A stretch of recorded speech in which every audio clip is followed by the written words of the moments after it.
뉴스 읽어드립니다. 오늘의 뉴스를 10분 만에 정리해드립니다. 오늘은 2024년 5월 7일 화요일입니다. 미국과 한국의 주요 뉴스를 읽어드립니다. LA 지역 한인 등 주민들이 저소득층을 위한 아파트 입주를 위해선 브로커 등에게 금품을 요구받는 사례가 빈번하다며 제도 개선을 위한 목소리를 높였습니다. 지난 4일 LA 주택위기 해결을 위한 주민 공청회가 열렸습니다. 공청에 참석한 한인 등 주민 300여 명은 저소득층을 위한 아파트 입주 지원 절차가 투명하지 않고 일괄적이지 않아 많은 불편을 겪고 있다는 불만이 쏟아졌습니다.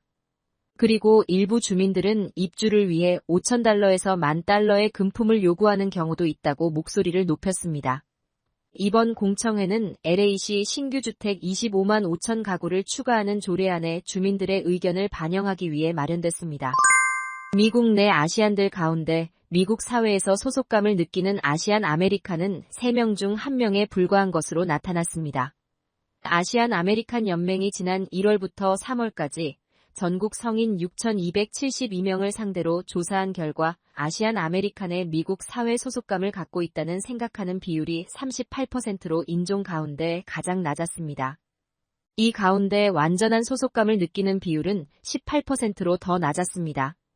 백인의 경우 소속감은 느끼는 비율이 70%로 가장 높았고 히스패닉 51%, 흑인이 44%로 뒤를 이었습니다.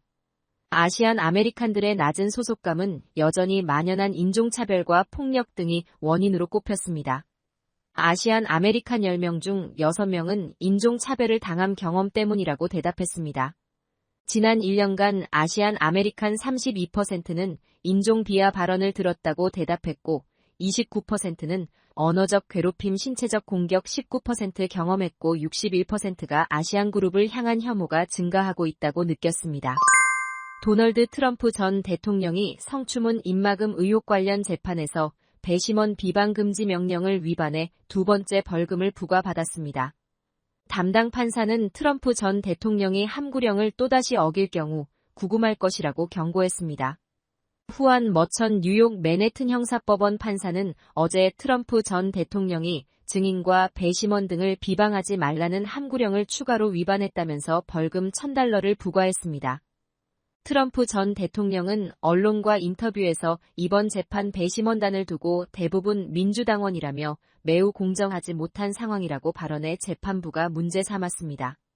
머천 판사는 트럼프 전 대통령이 법원에 적법한 명령을 계속 위반하는 것은 사법 행정을 방해하고 법치주의에 대한 직접적인 공격이 된다며 사법 시스템의 권위를 보호하기 위해 구금할 수 있다고 경고했습니다. 트럼프 전 대통령은 SNS에 총 9차례 증인과 배심원을 공격한 사실, 비방 혐의가 인정돼 건당 $1,000씩 총 $9,000 벌금을 부과받았습니다. 이스라엘군이 전차 부대를 앞세워 팔레스타인 가자지구 최남단 도시 라파에 일부 진입하면서 지난해 10월 시작된 이슬람 무장단체 하마스와 이스라엘 간 전쟁이 마지막 단계로 접어들고 있다는 전망이 나오고 있습니다. 라파는 그동안 이스라엘의 공세에 밀려난 150만 피란민의 집단 거주지이자 하마스 지도부의 은신처로 추정되어 온 곳입니다. 이스라엘은 라파 점령으로 하마스 괴멸이라는 전쟁의 중간 목표를 달성할 수 있을 것으로 보고 있습니다. 이스라엘과 하마스가 서로를 벼랑 끝으로 몰아가는 가운데 물밑에선 양측의 치열한 수싸움이 벌어지고 있습니다. 미국은 이스라엘과 팔레스타인 무장정파 하마스 간 휴전인질 석방 협상과 관련해 양측이 남은 입장 차이를 좁혀야 한다고 밝혔습니다. 존 커비 백악관 국가안보회의 전략소통조정관은 협상이 매우 조기에 타결되길 희망한다면서도 결실을 예상하는 건 무모한 일이 될 수 있다고 신중한 입장을 유지했습니다. 한국뉴스입니다. 이원석 검찰총장이 김건희 여사의 명품 가방 수수 의혹과 관련해 증거와 법리에 따라 신속하고 엄정하게 수사할 것이라고 밝혔습니다. 김건희 여사 특검을 방어하기 위한 것 아니냐는 질문에는 말을 아꼈습니다. 앞서 이 총장은 서울중앙지검장과 주례회동에서 명품 가방 수수 의혹 사건을 2주에서 3주 내로 마무리하라고 지시한 것으로 알려졌습니다. 22대 국회 개원 전에 수사를 마무리하라는 취지인데 가능할지는 미지수입니다. 검찰 내에서는 소환 조사가 불가피하고 김 여사가 검찰에 출석하면 도이치모터스 주가 조작 사건 조사를 함께 진행해야 한다는 의견도 나오고 있습니다. 의대 증원을 둘러싼 의료계와 정부의 공방이 거세지고 있습니다. 사직 전공의들이 복지부 장차관, 교육부 장관을 직무유기 혐의로 고발했습니다. 2,000명 증원을 결정한 회의록을 남기지 않았다는 겁니다. 정부는 회의록이 존재하고 법원에 제출하겠다고 밝혔습니다. 정부는 회의록 작성 의무가 없는 데다 의협과도 작성하지 않기로 합의했다고 밝혔습니다. 그러나 의료계 일각에서는 이 협의체에서 2,000명 얘기가 없었다는 점을 강조하며 회의록을 남겼어야 한다고 반박했습니다.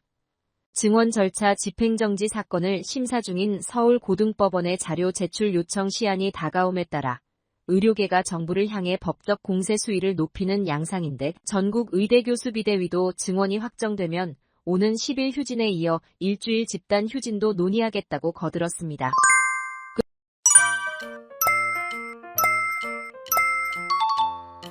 끝으로 날씨입니다.